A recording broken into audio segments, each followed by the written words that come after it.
मेरे प्यारे दोस्तों, ज्ञान के सागर में आपका स्वागत है। दोस्तों, कहा जाता है कि यदि संगत सही हो तो जीवन सफलता की सीढ़ियां चढ़ते चला जाता है, और अगर संगत गलत हो तो उतरते बिगड़ते देर भी नहीं लगती।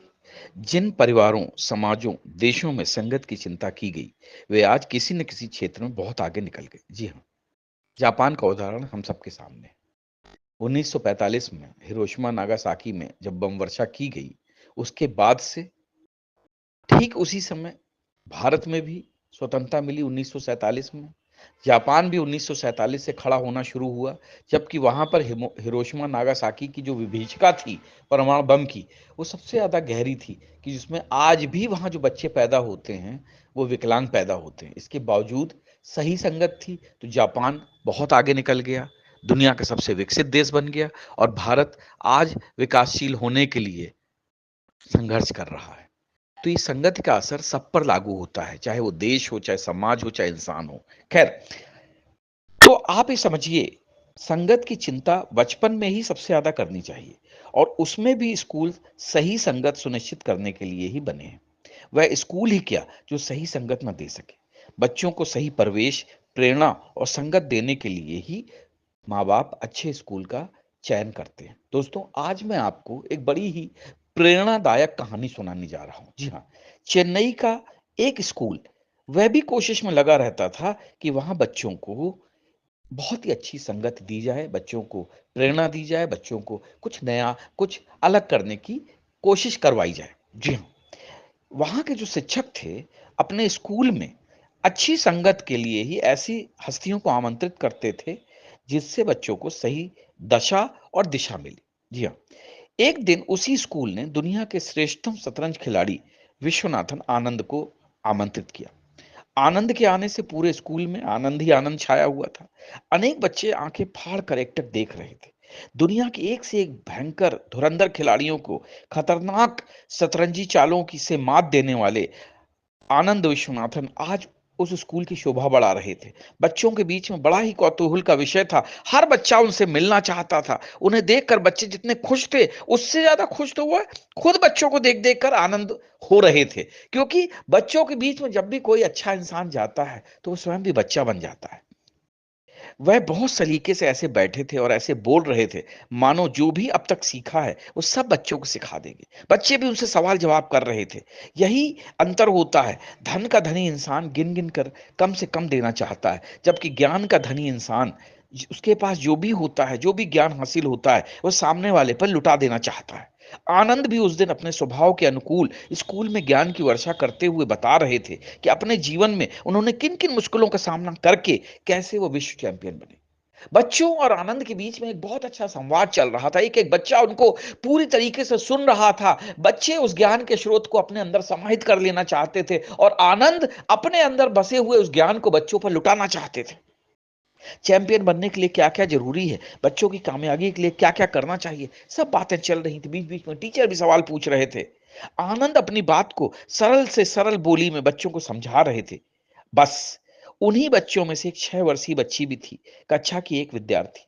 कक्षा 1 की विद्यार्थी थी, उसका पूरा ध्यान आनंद सर की बातों में लगा हुआ था। विश्व चैंपियन अपने विश्व चैंपियन मैच के बारे में बता रहे थे। उनकी जीत जो दुनिया में मिसाल बन गई, भारतीय खेल इतिहास में स्वर्णिम अक्षरों में दर्ज हो गई, उसके बारे में वो बता रहे थे। उनके सौम्य चित्र हर भारतीय समाचार पत्रों पत्रिकाओं की शोभा बन गए। वाकई अचरज की बात थी। पहली बार एक भारतीय युवा शतरंज में शीर्ष पर पहुंचा था, और एक के उसके बाद वह अपने शहर के एक स्कूल में बच्चों के बीच में था। वो छोटी बच्ची विश्वनाथन आनंद की उत्साह भरी बातों में खो गई, और मन ही मन सोचने लगी, काश मैं भी ऐसे ही शतरंज खेल पाती, काश मैं भी शतरंज सीख पाती। उस छोटी सी बच्ची के मन में आनंद से सत्संग की ऐसी छाप पड़ी कि उसने घर लौटकर अपने मम्मी पापा से सब कुछ सहर्ष बताया, और उसके मन में क्या चल रहा था वो भी शेयर किया। माँ-बाप बड़े खुश हो गए। उन्होंने भी खुशी जताई कि अच्छा है, तुम घर में सिर्फ टीवी देखती रहती हो, शतरंज भी खेला करो। माँ-बाप को लगा कि बच्ची के मन में कुछ चल रहा है। इसी बहाने उन्होंने अपने बच्चे को प्रोत्साहित किया। वाक़ई वो एक ऐसा दौर था कि कोई भी बच्चा हो, वो मौका मिलते ही टीवी से चिपक जाया करता था। माता-पिता भी इस बात से बहुत परेशान रहते थे। अन्य माता-पिता भी इसी बात से पूरी दुनिया में आज भी परेशान रहते हैं कि बच्चे या तो मोबाइल पर घुसे रहते हैं या टीवी में घुसे रहते हैं। तो उस समय उनके जो माँ-बाप थे, वो भी शतरंज के बहाने उनको एक मौका मिल गया। उन्होंने बच्ची को शतरंज सीखने के लिए भेजने का फैसला किया और बच्ची पूरे मनोयोग से शतरंज सीखने लगी। संयोग देखिए कि शतरंज सिखाने वाले संस्थान में विश्वनाथन आनंद भी बीच-बीच में आया करते थे। तो उनके सानिध्य में सीखने का उत्साह दोगुना हो जाता था। बच्ची बड़े मन लगा के सीख रही थी। वो भी आनंद की तरह बनना चाहती थी। दिलो-दिमाग में चैंपियन और विश्व चैंपियन बनने के सपने उसके मंडराने लगते थे। आनंद सर से पहली भेंट का एक ये भी बड़ा असर हुआ था उस बच्ची पे कि उसने टीवी देखना बहुत कम कर दिया था। शतरंज के लिए अब ज़्यादा समय देने लगी थी और वह बच्ची वैशाली रमेश बाबू, जी हाँ, उसका नाम था वैशाली रमेश बाबू, कम ही उम्र में आसपास की शतरंज प्रतियोगिताओं में करामात दिखाने लगी थी। बमुश्किल 10 साल की उम्र में वह विश्व स्तरीय खिलाड़ियों में गिनी जाने लगी और संयोग देखिए उस बच्ची की संगत का असर उसके छोटे भाई पर भी अनायास पड़ गया। छोटा भाई जो 4 साल की उम्र में ही शतरंज के लिए बहन से ऐसे लड़ने लगा कि माता-पिता को उसके लिए अलग से ही चेस बोर्ड खरीदना पड़ा। अब क्या हो, बहन ने अपने से 4 साल छोटे भाई पर शतरंज का अपना पूरा ज्ञान बरसाना शुरू कर दिया। वही ज्ञान जो विश्वनाथन ने उस बच्ची पर उड़ेला था और बच्ची अपने भाई को शतरंज खिलाने लगी।